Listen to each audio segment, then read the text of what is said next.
Hi folks, welcome to this week's episode of the wholly irregular ECY Shedcast. It's absolutely vile outside. Storm Babette has well and truly arrived here in Yorkshire. I'm just looking out at the garden, hoping that my frame full of sweet peas doesn't go anywhere. It looks like it's about to lift off, to be honest. Luckily they're pretty much at the end of their life now, so it's not the end of the world if they do go, but it would be a shame, wouldn't it? So God, I mean, it's basically still dark. It's like 9:30 and yeah, it feels like it's not really come light yet even. So, and if this is West Yorkshire, it's going to be a whole lot worse in Scotland. So if you are up north and you are in this, please be careful and stay safe. So yeah, a good day if you can to batten down the hatches and stay indoors, if possible. But anyway, there we go. Oh, and I've just noticed it's slightly raining into the office as well, so that's delightful. Anyway, wow, what a week. As usual, it's been busy, and as per usual, as I now realise, I can barely remember back to the beginning of the week. I think it was absolutely freezing last weekend, wasn't it? I think I remember hearing someone scraping off their car in the morning, and then it went really weirdly warm like yesterday, and now we have storm. So yes, definitely sweater weather now. Oh God, sorry, that was just a really big gust of wind. Oh, I can see things moving. I'll try not to be too distracted by that. Yeah, so this week Debbie's been away, so it's just been me and Claire, so we've had a relatively quiet week, and it's quite good after quite a few really manic and busy weeks to have had a quieter one, because that gives me the headspace for planning and organising and catching up with a bit of admin and stuff like that. So I've mostly been doing that this week, to be honest. I've not done a huge amount of dyeing. We've had some dyed to order orders to do, so that's been really good. I think I've mentioned those before, but if you haven't heard me talk about those before, that the idea of the dyed to order listings is so that you can get sweater quantities or more of yarns dyed for you specially, because I have definitely talked about this before, but I always used to be really proud to dye and stock large dye lots so that you could get sweater quantities of our yarns. But quite honestly, with the way the economy is at the moment, I can't afford to hold that much stock. And so I've been doing dye lots of 5s, like wherever possible, and then 10 if I can manage it, if I can stretch to that. Because the payoff is that it means I can have less colours, basically. But of course, when you've only got 5 skeins for each dye lot, one of the things that I'm hearing, understandably, is, oh, I'd love to make a jumper in this, but you don't have enough in stock. And it was really getting to me that I was hearing that, having been sort of the company that always had sweater quantities. So my thought, and I don't know why I didn't think of this earlier, to be honest, my thought was, well, if we offer to dye sweater quantities to order, then hopefully that solves the problem for everybody. So most of the yarns I think are now available in dyed to order listings. They have their own menu item in the yarn menu on the website, so you can go and browse what's available, and you can select your colour, select your quantity, and have it dyed for you, which is really, really cool. We have set a minimum quantity of 5 skeins on it. We've done that because, I mean, this was always a bit of a trial. So we've done that because it is as much work to dye 1 skein in a dye bath as 5. So we were kind of pricing it up and looking at the logistics of doing, you know, like 1 skein at a time in lots of different colours, and decided that it's just not really feasible. You know, it's not economically feasible to be doing that. So we have set the minimum for 5 skeins, because the whole point is that you can get larger quantities of colours, rather than being able to get like 1s and 2s of lots of different things, because we have 1s and 2s in stock, and there's plenty to choose from already. So yeah, that's why, oh god, things are moving. That's why there's a minimum number of 5 skeins on that. So yeah, so we've been doing some of those this week, so it's really cool that people are using those. So if you have done, thank you, and if you haven't, take a look. So yeah, we've been doing those updates. I think I mentioned quite a lot of updates last week. I'm not actually much further forwards with any of them because I've been doing other stuff this week, but I can tell you what's coming up. We've got Keld Twist coming up, that's next. Then after that we've got Titus 4 Ply. So both of those are all dyed and they are ready for processing, so they're coming soon. The thing that I'm currently dyeing for an update is then Hayton 4 Ply. That's very much in progress, so that'll be a short while yet. On top of that, I've got Pendle Chunky as well. I haven't even started dyeing that yet, but very much looking forward to it. And then the next thing after that is that I thought it would be really fun to do a little festive update on a sparkly yarn. So I've got some Rosedale 4 Ply, which is sparkly gold sock yarn, and that's waiting for some festive colours, which I haven't done before. I've done festive colours before, but I haven't done like a festive update before.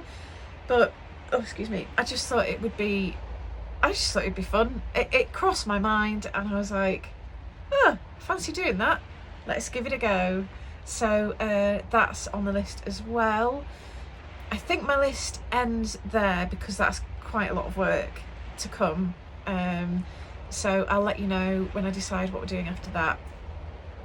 I'll tell you what else we really need to get on with. I must get this organised ASAP actually, is our seasonal stash boxes. Yes, they are happening again this year. I haven't mentioned it because I've just been so busy with everything else that in all honesty I'd forgotten. But Ellen is making the bags. She starts them in summer because obviously there's quite a lot to do, so they have actually been in progress for quite a while, and this has been on the list for quite a while. And I've just realised that the bags are due for delivery, what date is it? Yeah, actually really soon. So and obviously I know what the fabric looks like already, so I must order the yarn for those and get dyeing it. So and think about what else we want to put in the boxes. I think we'll do the same this year as we did last year, which was oh god, sorry, the rain just got a lot louder. I might have to shout a little bit. Festive boxes, yeah, so we kept it, we basically tried to keep them as low priced as possible last year, so we didn't go to town on adding loads of little extras, which would have just bumped the cost up and up and up.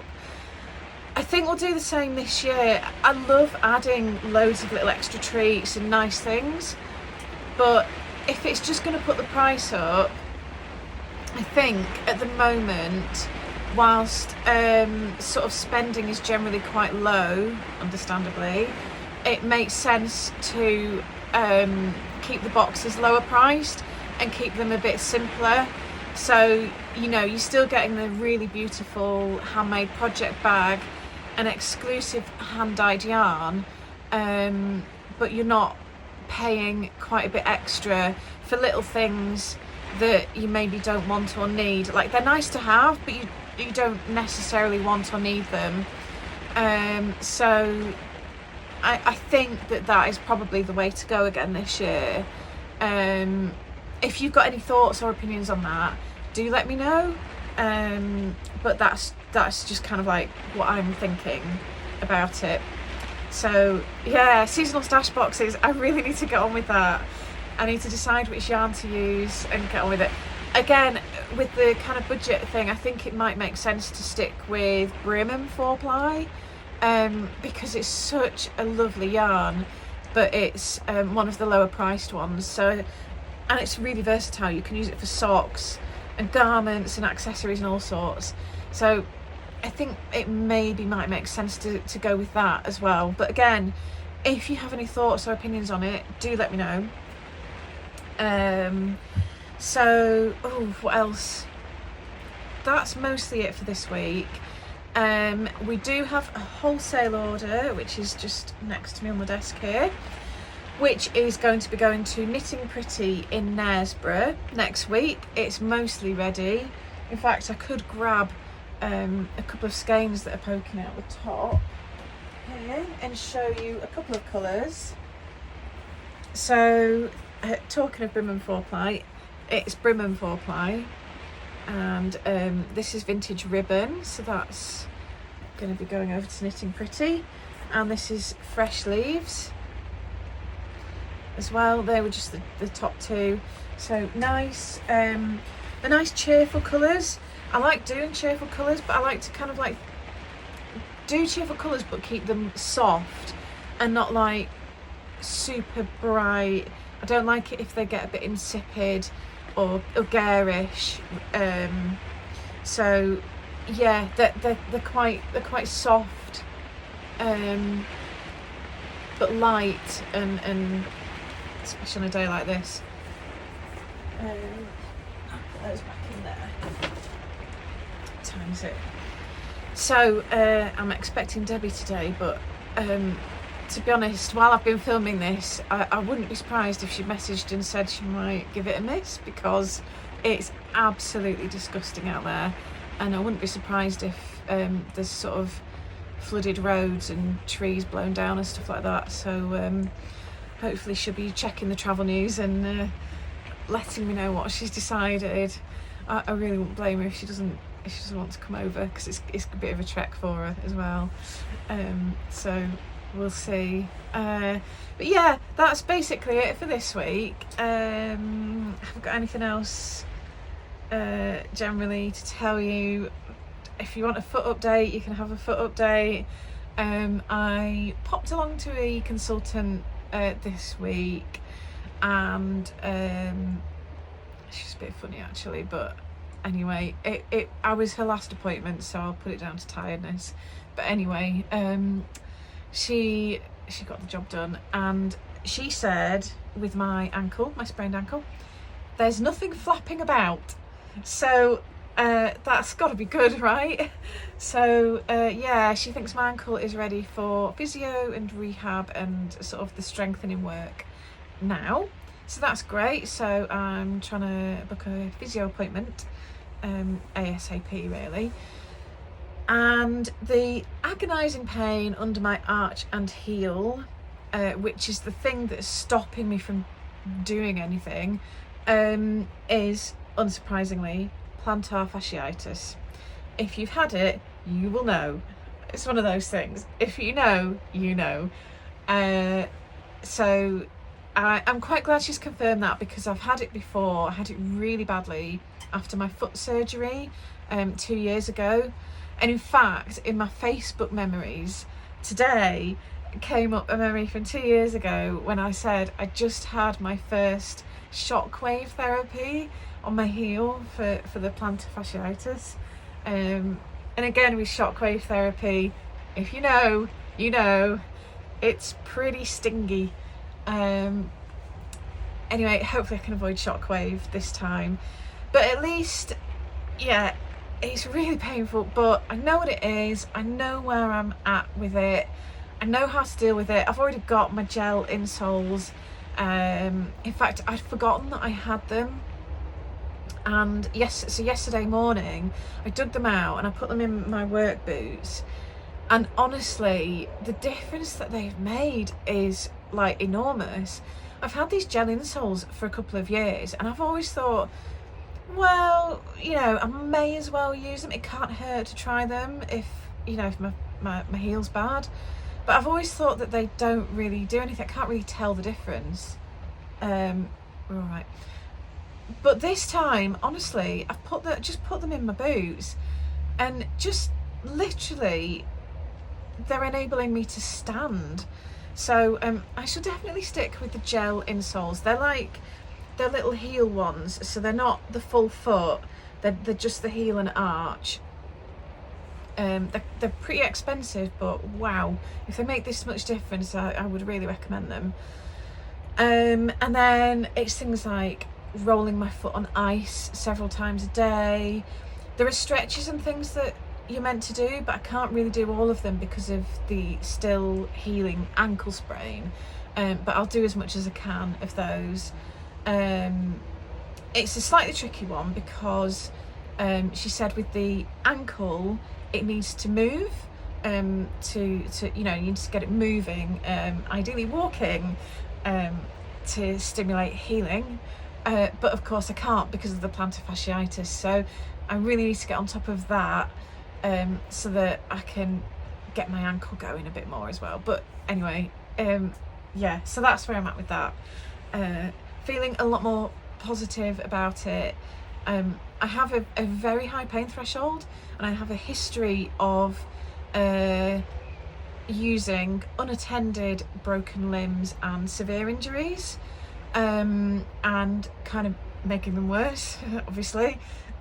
So it's difficult to gauge how much pain it's okay to ignore. It's difficult to know, yeah, just whether it's okay to keep using it, or like, is this something I should be worried about or not. I just really can't tell. So that's really why I needed expert guidance at this point. So I feel a bit silly because I was really worried about it, and I do feel a bit silly. I'm kicking myself being that worried, but like I say, I just, yeah, I have form for like wandering about with quite severe injuries, so my worry isn't entirely unfounded. I don't think the consultant really understood when I said I have a high pain threshold. She was kind of like, yeah, whatever. I was like, no, really. But anyway, they probably hear that all the time from people, so anyway, like I say, she was a bit weird, but I shouldn't ever have to see her again, and yeah, just physio next.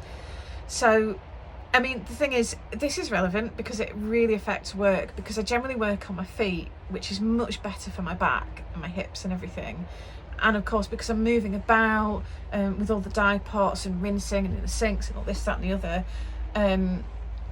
it's a lot easier if I can be on my feet. So, and it's really hard. It's hard doing a creative job and being creative and being inspired when you're in pain. And although I've lived with chronic back pain for 20 plus years, when you get something new and different, it's different. It's not what you're used to. And so yeah, it has, to be honest, the main thing it's affected has been work. You know, I can live without running, I can live without dog walking, although it's not ideal. But when it makes day-to-day work painful, that has been the hardest thing. So yeah, as it starts to recover, hopefully you'll see even more yarn, even more new colourways, and more inspiration and all that kind of thing. So yeah, I would say it's definitely going to be reflected in my work as I start to feel better, unsurprisingly.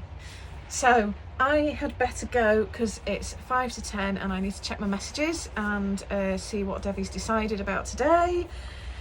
And I need to get some dyeing done. Yay! So thank you for watching and for listening. Thank you for sharing and subscribing and commenting. It's so lovely getting the comments on my videos because I record them as if I'm just chatting to you, you know, like I would do at a show or in the kitchen with Debbie and Claire and stuff like that. So getting the feedback from comments, it kind of really makes me even more feel like I'm just chatting to you. So yeah, have a great day, have a great weekend, stay safe, stay indoors if it's stormy and you possibly can do, and enjoy some hopefully quality knitting or crochet time, and I will see you next week. Bye.